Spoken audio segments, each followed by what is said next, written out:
We enter the 80s, and while Spielberg's career started in earnest in the mid-70s, it was this decade that would come to define much of his career through films he directed and produced alike. After the critical and commercial disappointment of 1941, Spielberg started a new decade with a bang. And quite the bang it was. So the story goes, he and George Lucas were on vacation, waiting to hear the box office results of Star Wars, building sandcastles for good luck, when Lucas asked Spielberg what film he wanted to do next. Spielberg said his dream movie was a James Bond picture, to which Lucas replied, "I've got something better than James Bond." He showed him an adventurer who traveled to exotic locations and collected mystical artifacts. His name was Indiana Smith. Spielberg loved the idea, but suggested changing the surname, to which Lucas replied, "Okay, so how about Indiana Jones?" One script, some close calls, and a few years later, the film was completed and released as Raiders of the Lost Ark. The rest, as they say, is history. Literally in this case. The impact of this film doesn't have to be stated, but for the sake of a flowing intro, I have to do just that. The film was a smash success, becoming the second time Spielberg directed the highest grossing film of the year, and one of the highest grossing films of all time, behind only Jaws, Star Wars, and Empire Strikes Back. It earned him his second director and Best Picture Oscar nods, among other wins and nominations, and it became a cultural phenomenon in the vein of Spielberg and Lucas's previous films. And today, the film has only grown in esteem, being named by many as one of the greatest films of the 80s, the action-adventure genre, and in the history of cinema as a whole. Empire magazine once named it the second greatest film of all time, second only to The Godfather. The legacy this movie has forged is unmatched, as long as you don't count Jaws, E.T., Jurassic Park, and Star Wars, but aside from those, this one still rocks. Indiana Jones is an archaeological explorer and professor, seeking ancient artifacts to preserve and to be saved from those who would exploit them. He should start with himself, am I right up top?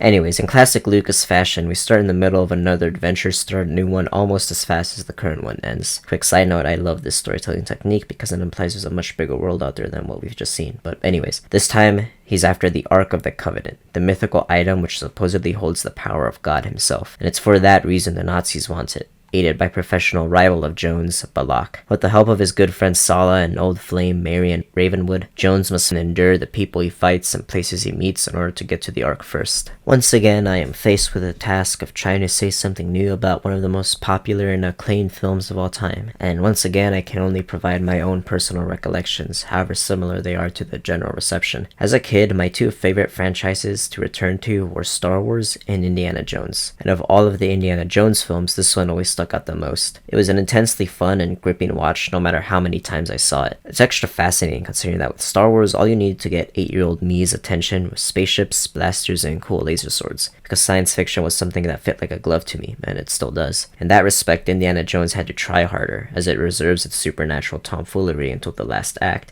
having to rely on everything else to keep me invested. And invested I was, and still am. I practically know this movie inside and out at this point, and it never fails to keep my attention and surprise me at every little detail. For a movie that was made quote-unquote in a rush, it's an extremely polished piece of work that derives its lasting appeal in every little nook and cranny. Spielberg's natural knack for suspense was paired with Lucas's creativity and pulp sense of adventure to make, well, the most iconic action scenes in history. The Boulder is it, obviously, but my favorite has to be a tie between the fight on the airplane or the truck chase that follows. Both are masterclasses in using the environment to drive the action forward and help keep the audience on their toes as much as the main characters, as the dynamics of power shift back and forth between Indy and his enemies.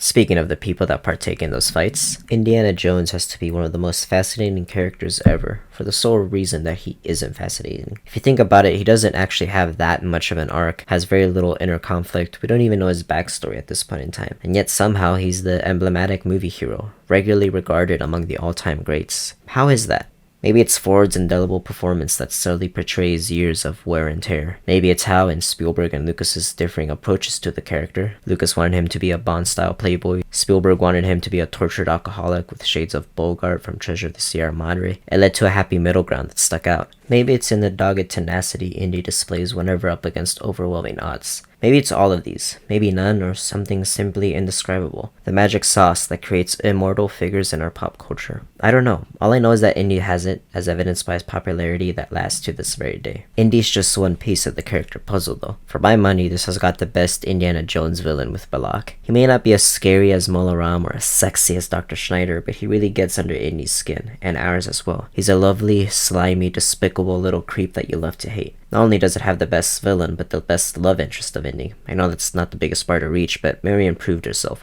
working off any of the best out of any of the girls he met, with a great personality to boot. Salah's a great compatriot, so good that he'd come back later on, and everyone else, even bit parts like Alfred Molina's, are given so much life that you remember them long after you finish watching. None of what I've said is new, but I would like to posit this question, one that we may return to sometime in the future.